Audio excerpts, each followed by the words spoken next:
Ma défense est peu vue, je n'avais plus à m'occuper que de l'offensive qui consistait à pouvoir réunir à Cherbourg la masse de nos flottes, où la rade ne pouvait contenir que 15 oiseaux pour en accroître le nombre, je fis creuser un port nouveau. Je mets les Romains n'entrepriront rien de plus fort, de plus difficile que de durer davantage.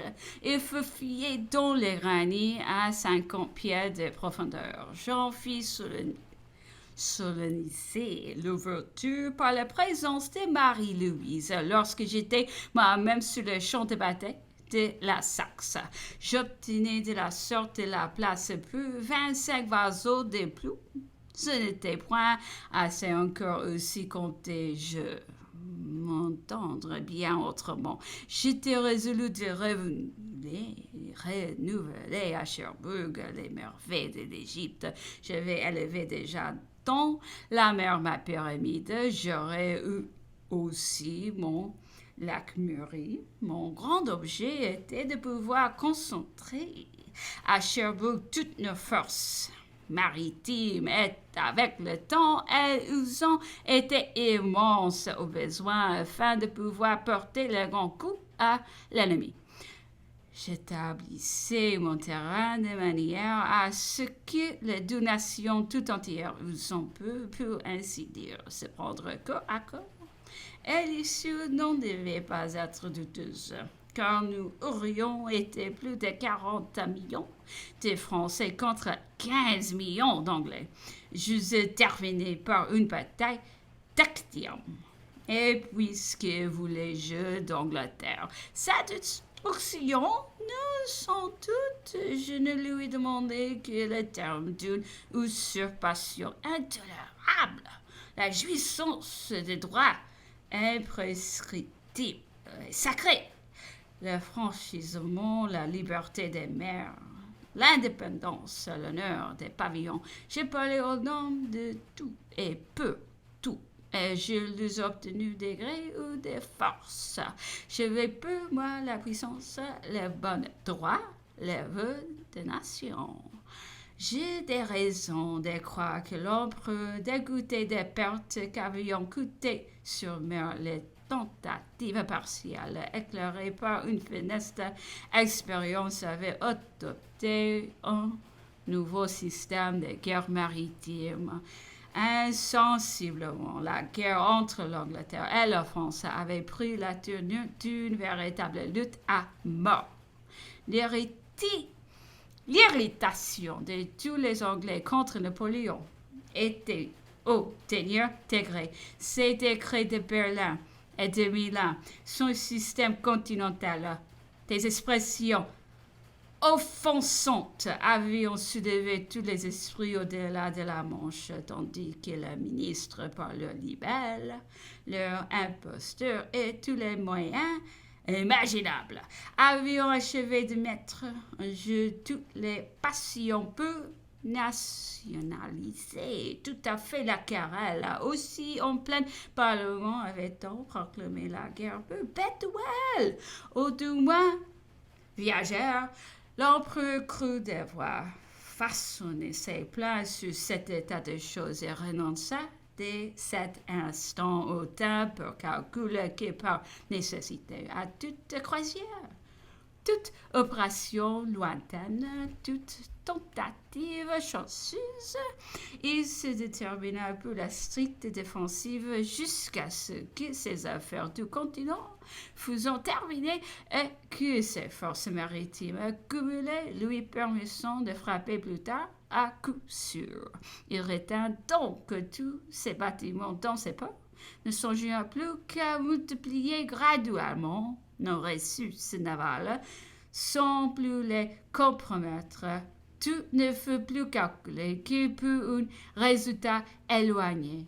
Notre marine avait fait des grandes pertes en vaisseaux. La plupart de nos bons matelots étaient prisonniers en Angleterre et tous nos ports se trouvaient bloqués par les forces anglaise, qui ont gêné les communications à l'aide desquelles, en dépit de l'ennemi, on devait communiquer désormais des Bordeaux, Rochefort, Nantes, de la Hollande, Anvers, Cherbourg avec Brest, et lui procurer les voisinements en tout genre dont il pouvait manquer. Il voulut avoir à Flessingue ou dans les voisinages des bassins propres à recevoir durant l'hiver la flotte d'Anvers toute armée et pouvant mettre en mer. Dans les 24 heures, elle était retenue prisonnière dans l'Escaut 4 ou 5 mois de l'année. Enfin, il projetait du côté de Bologne ou quelque endroit de cette côte une digue pareille à celle de Cherbourg et entre Cherbourg et Brest un voyage convenable à l'île à voir de tout peu assuré en tout temps et sans péril. La libre et pleine communication de nos vaisseaux était au bord depuis Anvers jusqu'au Brest. Quand on manque de matelots et aux grandes difficultés d'enfermer, il faut ordonner des pourboires en exerçant chaque jour des jeunes conscrits dans toutes nos radars. Ils seraient placés d'abord sur des petits bâtiments légers.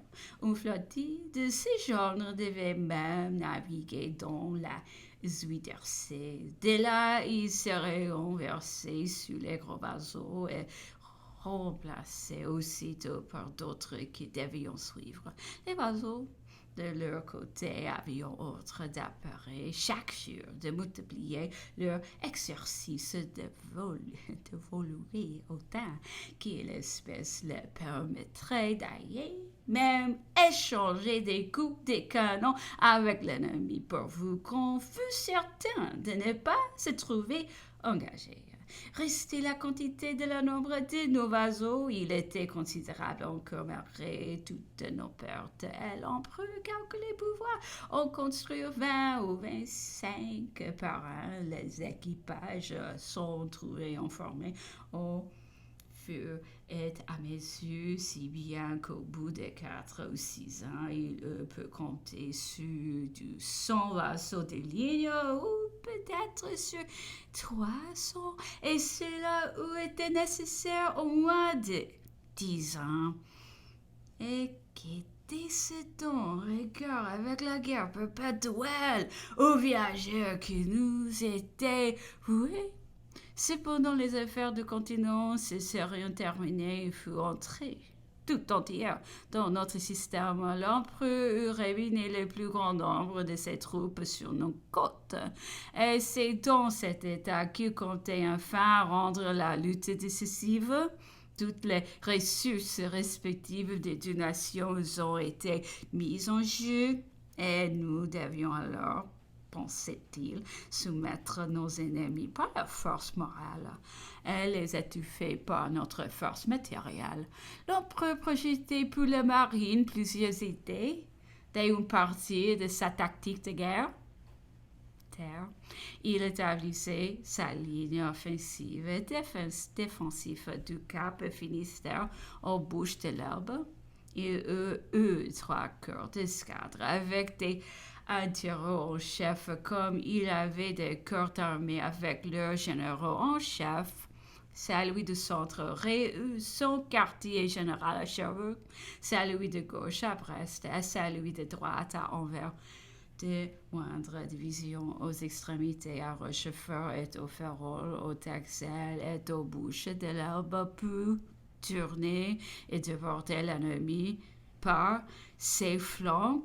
De nombreuses stations intermédiaires unissant tous ces points et leurs amiraux en chef respectifs leur étaient sans cesse qu'en présence à l'aide de télégraphes qui portant la côte. Tenons ce grand ensemble en constante communication. Cependant, quelle partie ils ont pris les Anglais durant nos préparatifs, notre croisement progressif? Ils ont-ils continué de bloquer nos ports? nous aurions eu la satisfaction de les voir forcer leur croisière. Nous les aurions amenés à voir son et ses vaisseaux constamment exposés chaque jour sur nos côtes, au hasard de la tempête, au danger des écueils, à toutes les chances des désastres. Nous offrons au contraire toutes celles de succès si jamais les accidents de la nature ou les fautes de leurs amiraux amenaient en quelque catastrophe imprévue, laquelle, par la suite du temps, ne pouvait manquer d'arriver. Quel avantage, non, aurions-nous pas tiré, nous, frais, est en bon état, qui était en ce moment toujours prête à mettre sous voile, à combattre. Les Anglais se serions-ils assez nos vasons, sortiront aussitôt pour exercer, former leur équipage.